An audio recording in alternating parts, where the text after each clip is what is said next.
Welcome to the deep dive. Today we're jumping into Matthew chapter 14. Yeah, it's a really packed chapter. 3 distinct stories back to back. Exactly. You've got the grim story of John the Baptist's death, Then this incredible miracle feeding the 5,000. and finally Jesus walking on water. Just amazing stuff. Our goal today is, well, to unpack these, see how they connect, maybe find some surprising insights. Right.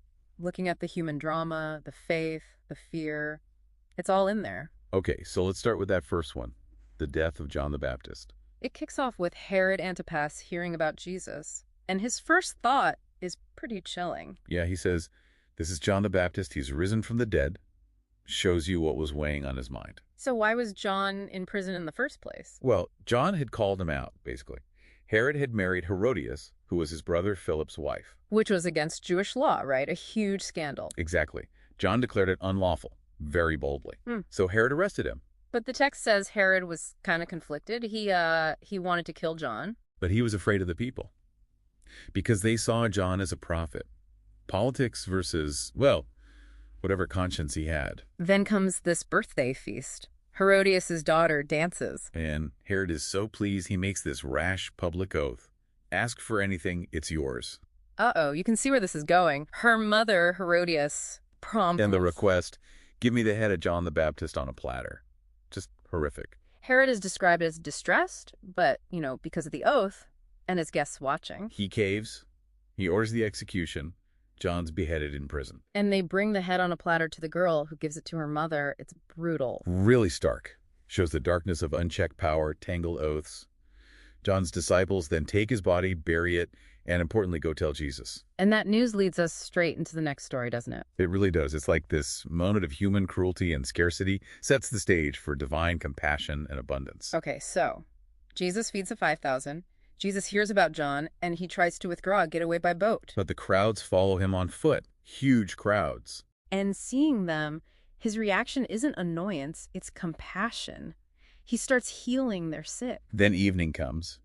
The disciples get practical, maybe a bit anxious, send them away to buy food. But Jesus flips it. They don't need to go. You give them something to eat. Imagine their faces. They're like, we've only got 5 loaves of bread and 2 fish here. For 5,000 men plus women and children? An impossible task. But Jesus takes what they have. He looks up to heaven, gives thanks, breaks the bread. The disciples distribute it, and everyone eats. Not just a little bit, they're satisfied. And the leftovers.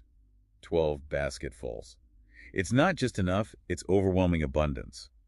A powerful contrast to Herod's world, right? Absolutely. So from that peak, we move to the third story. Jesus walks on water. Right after the feeding, Jesus makes the disciples get into the boat and go ahead of him.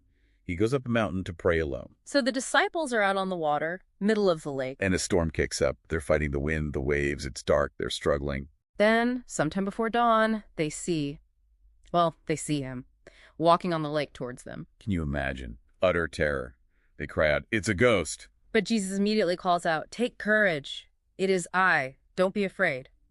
That phrase, "it is I," ego eimi in Greek, it's huge. Echoes of God's name. Definitely. Then Peter, ever the impulsive one, says, "Lord, if it's you, tell me to come to you on the water."